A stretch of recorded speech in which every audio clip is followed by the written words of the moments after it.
Assalamualaikum warahmatullahi wabarakatuh. Para mahasiswa, kita bertemu lagi dalam perkuliahan pendidikan Pancasila. Dan materi perkuliahan kita kali ini adalah nilai-nilai filosofis ya, dari sila ketiga ya, sila Persatuan Indonesia. Ya, nilai filosofis Persatuan Indonesia.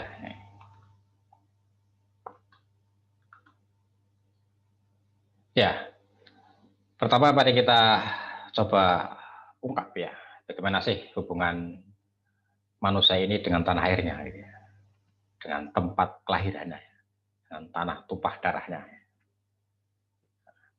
Sejauh mana sih hubungannya ya? Atau adakah hubungannya? Atau bagaimanakah juga hubungannya ya? Antara manusia dengan tanah air ya? Ya, setiap manusia memiliki tanah air ya. Tempat di mana dia dilahirkan, dibesarkan, tumbuh, berkembang ya. Menikmati masa kecil, remaja ya, hingga dewasa ya. Ya, di mana dia dilahirkan dan dibesarkan, kemudian tumbuh, berkembang ya. Dan setelah itu mengalami proses perjalanan mungkin yang berbeda ya, tetapi bahwa setiap manusia itu memiliki tanah air ya, tempat dia dilahirkan begitu. Nah, kalau kita telisik ya, kata tanah air ini dari dua kata ya, yaitu kata tanah yang ini merupakan asal kejadian manusia ya. Manusia menurut kitab suci bersumber dari tanah ya, dibuat dari tanah gitu ya. Jadi tanah ini adalah asal usul kejadian manusia gitu ya. Sementara air ya, bagi manusia ini adalah ya unsur yang sangat penting bagi kehidupan manusia ya, sumber kehidupan manusia, air. Sehingga tanah air ini dua hal yang sangat dekat dengan kehidupan manusia dan sangat penting ya bagi kehidupan manusia. Tanah dan air, kita hidup dengan atau berasal dari tanah, juga tanah juga atau bumi ya, juga sangat penting bagi kehidupan kita, dan juga air ya, yang menjadi sumber kehidupan manusia ya. Nah, dengan begitu maka manusia akan berusaha untuk mencintai dan mempertahankan tanah airnya ya. Dalam pengertian satu persatu tadi, manusia tentu akan berusaha untuk mencintai tanah airnya ya, tanah kelahirannya ya, tanah tumpah darahnya ya. Dan juga akan mempertahankan tanah kelahirannya itu ya.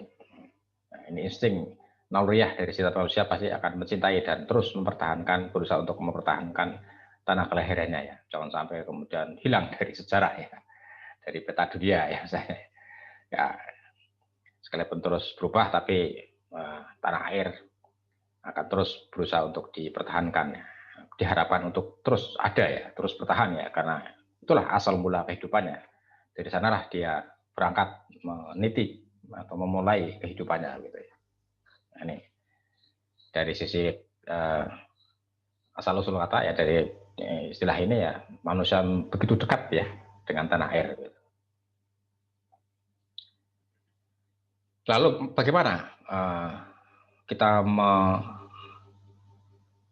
merenungkan ya, melakukan refleksi ya sebagai seorang manusia ya.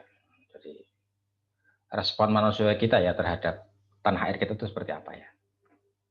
Jadi konsep fisiologis bahwa kita memiliki tanah air dan juga bagaimana respon kita secara manusiawi sebagai individu ya, terhadap tanah air. Nah, dalam bahasa agama, ya, misalnya dalam agama Islam ini, ya, dikatakan bahwa hubungan seseorang dengan tanah airnya itu merupakan naluri fitrah. Ya. Jadi naluri yang suci ya, yang berangkat dari nurani ya. Kalau setiap manusia pasti memiliki hubungan yang alamiah dengan tanah airnya gitu ya. Ya, sehingga ya dalam apalagi bagi bangsa kita, negara kita, bangsa masyarakat Indonesia ya, kerinduan terhadap tanah air, terhadap kampung halaman itu ya sangat tinggi ya. Sehingga ada satu momen tertentu yang setiap individu bangsa Indonesia berusaha untuk mengikatkan diri ya, selalu mengikatkan diri dengan tanah airnya, dengan tanah kelahirannya ya. Nah, itu tercermin dalam tradisi mudik misalnya ya. Ini kan tradisi yang berusaha untuk terus mengikatkan diri ya dengan tanah kelahiran gitu. Dan tidak hanya itu ya, bukan hanya sekedar naluri alamiah yang fitrah ya, tapi tanah air juga hubungan manusia dengan tanah airnya juga bagian dari atau buah dari keimanan ya. Ini dalam bahasa agama Islam ya, bahwa cinta tanah air itu adalah bagian dari iman ya, buah dari keimanan ya. Hubul waton minal iman gitu. Ini dalam bahasa agama Islam ya. Nah, ya. Nah, sehingga mencintai tanah air juga ya dalam sudut pandang ini bisa merupakan hasil dari keimanan ya. Orang yang mencintai tanah airnya adalah buah dari keimanan dia ya. Ya karena tanah air tadi ya, tanah tempat dia dilahirkan ya, dia dibesarkan ya, tentu dia akan mencintainya ya. Nah, sehingga ada suatu ungkapan ya, kalau Anda ingin tahu kesetiaan seseorang, maka amatilah kerinduannya pada tanah airnya. Ya, ini saya kutip dari Pak Quraish Shihab gitu ya. Ini, kalau Anda ingin tahu sejauh mana kesetiaan seseorang, ya, maka amatilah bagaimana kerinduannya pada kampung halamannya, ya, kepada tanah airnya, tanah kelahirannya. Ya.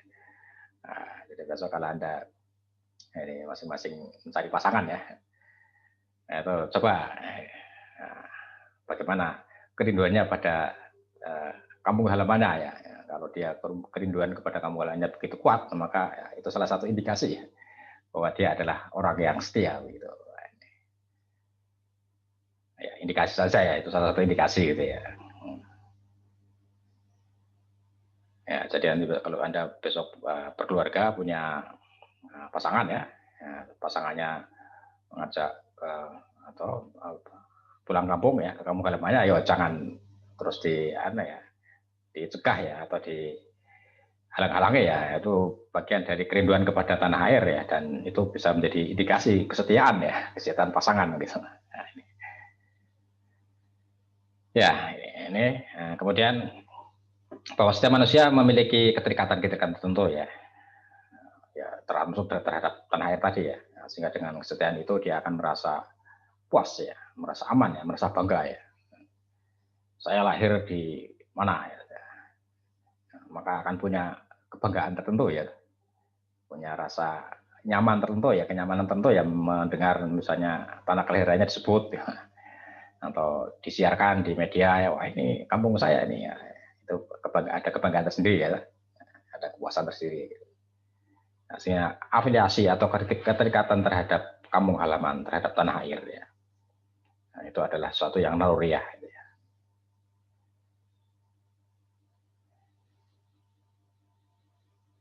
Nah,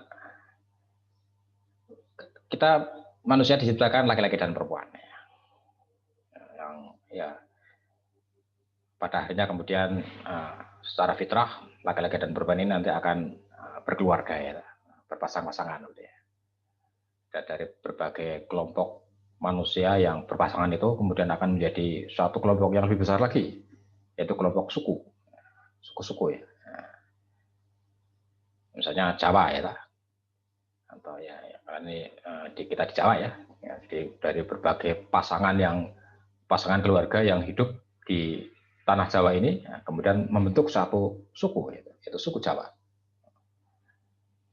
Dan dari suku-suku yang berapa banyak ini, dari berbagai suku yang ada di Indonesia, misalnya dari Sabang sampai Merauke, ya, itu kan berbagai suku ya. Nah, kemudian berbagai suku-suku yang ada di sini kemudian mengikatkan diri dalam satu afiliasi, ya, suatu keterikatan bersama, yaitu sebagai sebuah bangsa. Itulah bangsa Indonesia. Sehingga pada dasarnya ya manusia terikat atau menyatu dalam sebuah keluarga, menyatu dalam sebuah suku, ya, menyatu dalam sebuah bangsa, itu adalah sebuah bentuk persatuan yang sebenarnya bentuk dari pewujudan dari kesatuan. Ini dalam konsep yang lebih jauh begitu ya. Jadi manusia itu punya kecenderungan terikat, menyatu dengan satu afiliasi tertentu, dengan suatu kelompok tertentu, kelompok sekecil apapun ya, keluarga itu kelompok yang paling kecil ya, kelompok sosial yang paling kecil ya. menyatu dalam kehidupan keluarga, dalam kehidupan masyarakat, dalam kehidupan suku, dalam kehidupan sebuah bangsa. Ya. Itu adalah sebuah gagasan persatuan ya, yang bersumber dari Tuhan. Kan Tuhan adalah Esa ya, Tuhan yang satu. Ya. Jadi sehingga itu kemudian menjadi satu kesatuan yang hidup bersama ya, dalam lindungan Tuhan yang Maha Esa. Nah, sehingga ya semua manusia punya insting ya, punya naluri bawaan yang seperti itu ya, keinginan untuk menyatu dengan sebuah kelompok ya. Nah, dan dalam kehidupan berkelompok meskipun dengan berbagai keragaman ya, yang keragaman itu saling bersatu ya, tapi posisinya kedudukannya tetap sama sebagai sama manusia ya, derajatnya adalah sama. Yang membedakannya adalah ya kualitas hubungannya dengan Tuhan. Nah ini atau dalam bahasa agama adalah ketakwaannya gitu ya. Semua manusia punya derajat yang sama, tetapi yang membedakannya adalah kualitas hubungan horizontalnya dengan Tuhan. Sehingga dengan begitu ya, jadi tadi manusia itu memiliki hasrat untuk menyatu dalam sebuah keluarga, dalam sebuah suku, dalam sebuah bangsa. Ya. Nah, sehingga dengan begitu kebangsaan ya, atau dalam bahasa lain adalah nasionalisme, ini tidak bertentangan dengan agama ya. Karena agama kita mengajarkan persatuan ya, mengajarkan keterikatan hubungan ya dengan sebuah kelompok tertentu ya. Karena kita makhluk sosial ya, tidak bisa hidup sendiri. Mesti tetap terikat dengan ikatan-ikatan sosial tertentu ya, dalam skala kecil maupun dalam skala besar ya. Kita terikat dengan hubungan keluarga saja boleh ya, terikat dengan hubungan suku, kesukuan juga boleh, terikat dengan hubungan kebangsaan juga boleh. Sehingga dengan begitu nasionalisme atau keterikatan kita dengan sebuah bangsa, kebangsaan, itu berarti diperbolehkan ya, atau tidak bertentangan dengan ajaran agama kita gitu. Ini ya, kira-kira gambarnya begitu ya. Nah ini lebih jelas lagi akan kita bahas ya. Ini bahwa manusia ini punya naluri untuk memelihara keturunan. Pasti ya, setiap manusia yang hidup dalam lingkup bersama ya, dalam skala yang kecil ya, itu ya ingin berkeluarga ya. Ya secara umum begitu ya, kecenderungannya begitu ya, meskipun ada hal-hal yang secara pribadi memutuskan untuk misalnya hidup tidak berkeluarga, itu ada ya. Dalam sejarah-sejarah agama itu banyak ya, ada ya. Ada misalnya tokoh sufi yang memutuskan diri untuk tidak hidup berkeluarga ya, ingin berkonsentrasi penuh dengan penghambaan kepada Tuhan, ya ada gitu ya. Tapi secara umum kecenderungan manusia adalah ingin memelihara keturunan, ingin berkeluarga ya. Jadi, ikatan berdasarkan keturunan berarti ya, ikatan berdasarkan asal-usul keturunan keluarga ya. Ini juga diperbolehkan dalam agama ya. Bahkan dianjurkan oleh agama ya untuk manusia berpasang-pasangan gitu ya. Untuk berkeluarga berarti. Nah, sementara kebangsaan juga ya, manusia punya ikatan ya. Ikatan kebangsaan ya. Hampir semua agama, semua manusia di dunia ini punya ikatan kebangsaan. Nah, tentu ya. Kalau bagi kita ya ikatan kebangsaan kepada bangsa Indonesia ya. Yang di dalamnya ada ikatan batin ya, ikatan kebersamaan mencapai tujuan bersama. Tujuan bersama sebagai bangsa Indonesia gitu ya. Nah, tetapi bahwa setiap manusia ini memiliki keterikatan dengan masyarakat yang di mana masyarakat itu memiliki nilai-nilai tertentu ya, yang berbeda. Satu masyarakat dengan masyarakat lain punya nilai-nilai yang dijunjung tinggi yang itu tidak sama biasanya. Bangsa Indonesia memiliki nilai tersendiri gitu. Masyarakat Barat memiliki nilai-nilai tersendiri ya. Nah, sehingga setiap masyarakat ini biasanya memiliki nilai-nilai yang dijunjung tinggi. Dan itu tidak selalu sama dengan nilai-nilai yang dijunjung tinggi oleh masyarakat yang lain. Sehingga di sini berlaku apa yang disebut dengan relativisme nilai. Nilai itu bisa relatif ya.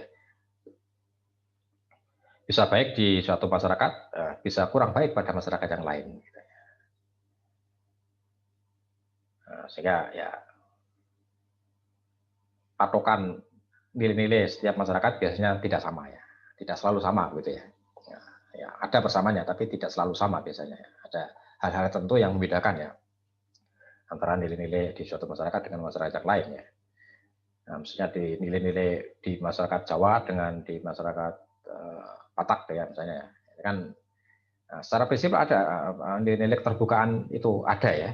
Tapi bagaimana implementasinya kan bisa berbeda ya. Nilai-nilai keterbukaan dalam kultur masyarakat Jawa biasanya keterbukaan yang tidak langsung. Tapi kalau nilai-nilai keterbukaan di masyarakat Batak, keterbukaan yang langsung. Gitu. To the point ya. Jadi kalau dalam kultur Jawa biasanya tidak secara langsung ya, tapi biasanya dengan bahasa-bahasa yang panjang lebar dulu, baru ya mengungkapkan maksudnya ya. Ya tapi sama-sama ya, tapi ya, kemudian implementasinya bisa berbeda gitu ya. Itu namanya relativisme nilai ya. Nah, bagi bahasa Indonesia juga memiliki nilai-nilai yang dijunjung tinggi bersama ya, yang berbeda dengan nilai-nilai yang dijunjung tinggi oleh bangsa yang lain ya. Nah, nilai-nilai yang dijunjung tinggi oleh bangsa kita ya nilai-nilai Pancasila itu ya. Ini sebagai kesepakatan bersama masyarakat bangsa Indonesia ya, nilai-nilai Pancasila. Ini juga sebuah implementasi dari relativisme nilai. Nilai-nilai Pancasila yang kita anut belum tentu relevan ya dengan nilai-nilai yang dianut oleh masyarakat lain ya. Masyarakat Barat misalnya belum tentu ya. Nilai-nilai yang dianut oleh masyarakat Barat belum tentu relevan ya atau baik bagi bangsa kita gitu ya.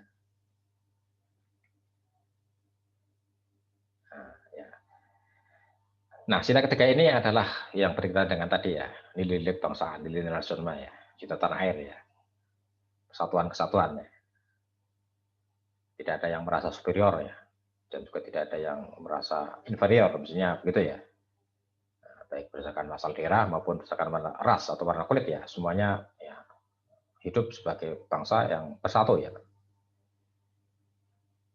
Nah, nilai-nilai bangsa Indonesia ini dikembangkan ke arah yang lebih maju ya, ke arah yang lebih progresif ya, bahwa bangsa Indonesia bukan hanya satu bangsa ya, tapi juga suatu ada tujuan bersama secara politik ya. Bahwa bangsa ini adalah nation state ya, negara bangsa. Jadi bukan hanya faktor bangsa saja, tapi ada faktor unsur negaranya. Negara ini adalah lembaga politik ya. Sehingga nasionalisme Indonesia juga diarahkan pada nasionalisme dalam kerangka nation state ya, negara bangsa. Ada tujuan politik bersama yang ingin kita raih ya sebagai sebuah bangsa yang dilandaskan pada ya wadah politiknya yaitu Negara Kesatuan Republik Indonesia. Jadi bangsa Indonesia mengikatkan diri dalam nation state ya, negara bangsa ya, itu NKRI itu.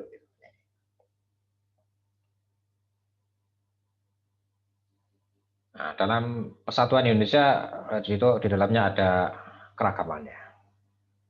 Unity in diversity ya. Jadi persatuan dalam keragaman. Ya. Meskipun kita beragam tapi kita tetap bersatu gitu. Itulah yang dirumuskan dalam semboyan Bhinneka Tunggal Ika ya, yang sudah jauh-jauh hari ya, ratusan tahun yang lalu sudah dikonsepkan oleh nenek moyang kita ya, Bhinneka Tunggal Ika ya.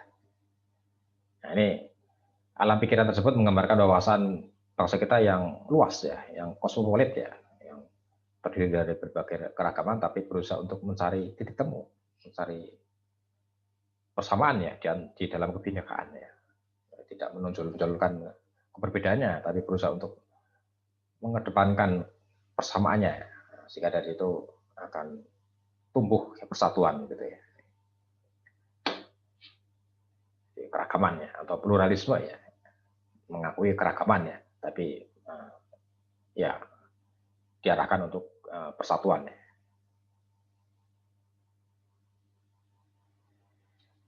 Nah, secara definisi ya ini saya mengutip dari Kansel ya, nilai-nilai yang terkandung dalam sila ketiga ini ya, menempatkan persatuan, kesatuan serta kepentingan dan keselamatan negara ya di atas kepentingan pribadi dan golongan. Ya.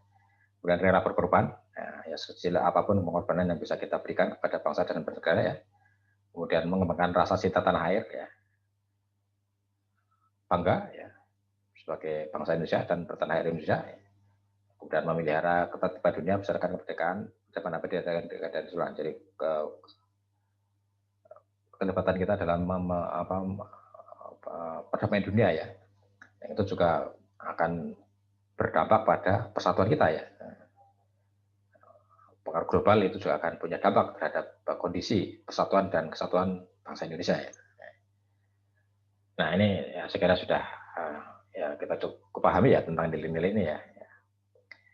Ya, itu kira-kira pada saya nilai-nilai yang terkandung dalam sila ketiga ini ya, yang cukup penting tadi adalah bagaimana pembahasan kita tentang hubungan antara manusia dengan tanah air ya, yang ternyata ya setiap kita memiliki kecenderungan yang kuat terhadap tanah kelahiran kita ya, dan itu manusiawi, fitrah ya, bahkan agama pun membenarkan ya hubungan itu ya, bahwa kebangsaan, nasionalisme itu tidak bertentangan ya dengan ajaran-ajaran agama ya. Jadi sekali lagi nasionalisme tidak bertentangan dengan ajaran agama ya. Nah, kita bersatu sebagai sebuah keluarga saja boleh ya, bersatu dalam sebuah masyarakat saja tidak dilarang ya. Ya bersatu sebagai sebuah bangsa ya, sebuah dalam nasionalisme ya tentu ya tidak dilarang juga ya, tentu boleh ya. Itulah. Dan kenyataan hari ini memang bangsa-bangsa ya banyak ya, bangsa-bangsa di dunia ini ya, yang mereka saling bersatu untuk mencapai tujuan bersama gitu ya. Ya, baiklah demikian Pak Reza, semoga bermanfaat bagi kita semua ya. Wassalamualaikum warahmatullahi wabarakatuh.